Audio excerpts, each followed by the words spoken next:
ابن ابی الحدید معتزلی نے اپنے مقدمہ نہج البلاغہ میں لکھا کہ حضرت عمر نے یہ اعلان کیا تھا کہ اگر مسجد میں علی موجود ہوں تو خبردار کوئی فتویٰ نہ دے، وہ ذلیل ہو جائے گا۔ علی کی موجودگی میں اگر فتویٰ دیا تو اس کے معنی فتویٰ اور شریعت جو علی سمجھتے تھے، یہ بات حضرت عمر بھی جانتے ہیں۔ خلافت کے ہر ادوار میں علی کی حیثیت ایک بڑے عالم کی تھی، جیسا کہ ابھی آپ نے بھی فرمایا، آپ نے بھی فرمایا، مون صاحب نے بھی فرمایا۔ تو ان چیزوں کو ہمیں بار بار بیان کرنا چاہیے۔ تو اب علی کو بھی عالمین کا ہونا چاہیے۔ تو اب اگر مولا کائنات کہہ دیا تو اس میں کون سے شرک ہو گیا، کون سی مصیبت آفت آ گئی؟ اب مولا کے معنی ولی ہیں، بے شک۔ اب ولی کے معنی اگر 18 معنی ہیں تو 18 معنی میں سے 17 معنی رد ہو جائیں گے، اس لیے کہ اللہ خود اپنے کو ولی کہہ رہا ہے، میں ولی، رسول ولی، اور وہ تیسرا ولی ہے جو رکوع میں زکوٰۃ دے رہا ہے۔ تو اللہ جب ولی ہے تو اب 17 معنی ولی کے نہیں ہوں گے، ایک ہی معنی ہوں گے۔ جو اللہ کے لیے ولی ہوگا وہی رسول کے لیے ولی معنی ہوں گے اور وہی علی کے لیے ہوں گے۔ تو اگر عالمین کا رب اللہ ہے، عالمین کے نبی رسول ہیں، تو پھر ولی بھی عالمین کے لیے کہ وہ عالمین کی باتیں بتائے۔ اور یہ دعوت صرف حضرت علی نے کیا ہے کہ سلونی، مجھ سے پوچھو، میں ازل سے ابد تک کی باتیں بتاؤں، میں زمین کے راستوں کی طرح آسمان کے راستوں سے واقف ہوں، اور جو میں بتا سکتا ہوں اس سے پہلے کہ میں تم میں نہ رہوں پوچھ لو۔ ایسی دعوت تو کسی نے نہیں دی۔ اب جتنا جس کا ظرف اور حوصلہ تھا اس نے پوچھا، اور جتنا پوچھا اسی سے وہ علم علی کا سب کاغذ پہ آ گیا، لوگوں نے محفوظ کیا۔ اور جہاں بھی علم کی یہ خاصیت ہے کہ علم پسند دنیا کے کسی کونے میں ہو، وہ کھنچ کے وہاں پہنچ جاتا ہے۔ تو جب علی نے مسجد کوفہ کو علم کا مرکز بنایا تو یونان کا عالم بھی آ گیا، ایران کا عالم بھی آ گیا، روم کا عالم بھی آ گیا۔ جہاں جہاں علم تھا وہ بھاگ کر دوڑ کر وہاں آ گیا، اور پھر اس نے اپنے ظرف اور اپنے علم کے مطابق علی سے پوچھا۔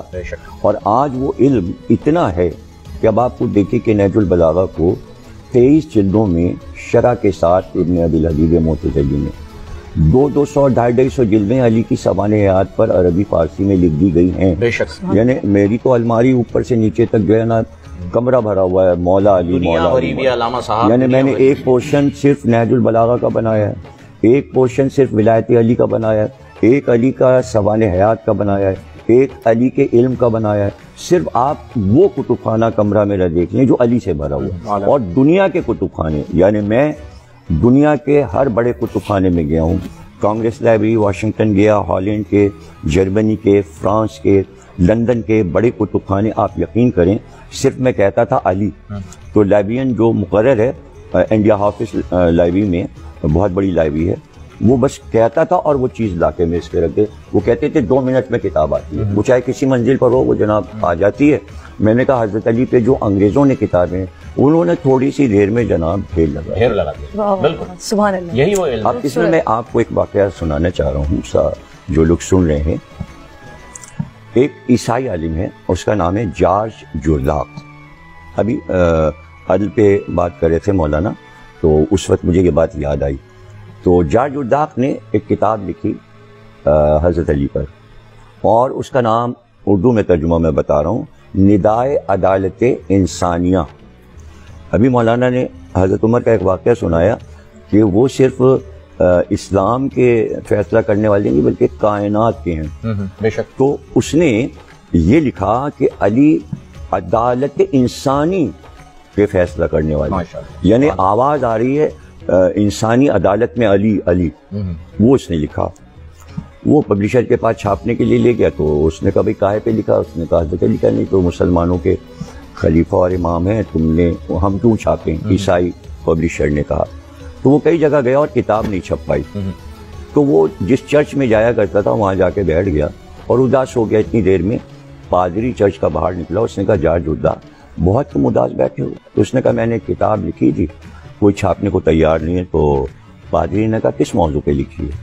اس نے کہا میں نے حضرت علی پہ کتاب لکھی ہے۔ تو پادری نے کہا تم نے حضرت علی پہ کیوں لکھی کتاب؟ اس نے کہا میں نے جب کتابیں دیکھی تو میں نے دیکھا کہ عیسائیوں پر علی کے کچھ احسانات ہیں، میں نے اس احسان کو اتارنے کے لیے علی پر کتاب لکھی ہے۔ تو کہا سب نے منع کر دیا؟ کہاں؟ وہ اندر گیا اور کچھ پیسے لے کے آیا اور اس نے کہا بھائی یہ چرچ کے پیسے ہیں، اس سے تم کتاب چھاپ لو، جب تمہاری کتاب بک جائے تو تم چرچ کے پیسے واپس کر دینا، لیکن کتاب چھاپو گے۔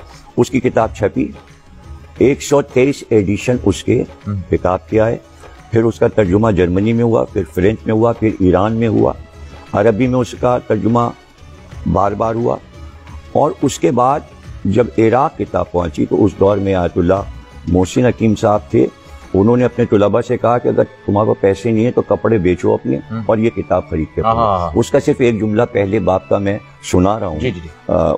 باب شروع کرتا ہے، وہ کہتا ہے، ایسے وہ بڑے انوکھے انداز سے ہر باب کو شروع کرتا ہے۔ پہلے باب کو شروع کرتا ہے، کہتا ہے کیا تم نے دنیا میں کوئی ایسا حاکم بھی دیکھا کہ رات کو وہ نہیں سویا جب تک اسے یہ یقین نہیں آ گیا کہ ہمارے پورے ملک میں کوئی بھوکا نہیں سویا؟ کیا ایسا عالم دیکھا؟ اس طرح وہ شروع کرتا ہے۔ تو اس کتاب کو بھی اگر آپ پڑھیں اور غیر اقوام میں جو کچھ مولا علی کے بارے میں کہا اس کو پڑھیں، اور ان چیزوں کو عام کرنے کی ضرورت ہے کہ علم سے اکبر الہ آبادی جو کہ جسٹس تھے اور جج تھے الہ آباد کے، وہ کہا کرتے تھے کہ بھائی تعلیم ہو ہی نہیں سکتی، اس لیے کہ تعلیم کا دل علی ہے۔ جب آپ تعلیم لکھیں گے بیچ میں علی لکھا ہے، تے این لام یہ میم، تے اور میم کے بیچ میں علی لکھا ہے۔ تو جہاں آپ تعلیم لکھیں گے بیچ میں علی، تو وہ کہتے تھے کہ تعلیم کا دل علی ہے، علی کے بغیر علم نہیں۔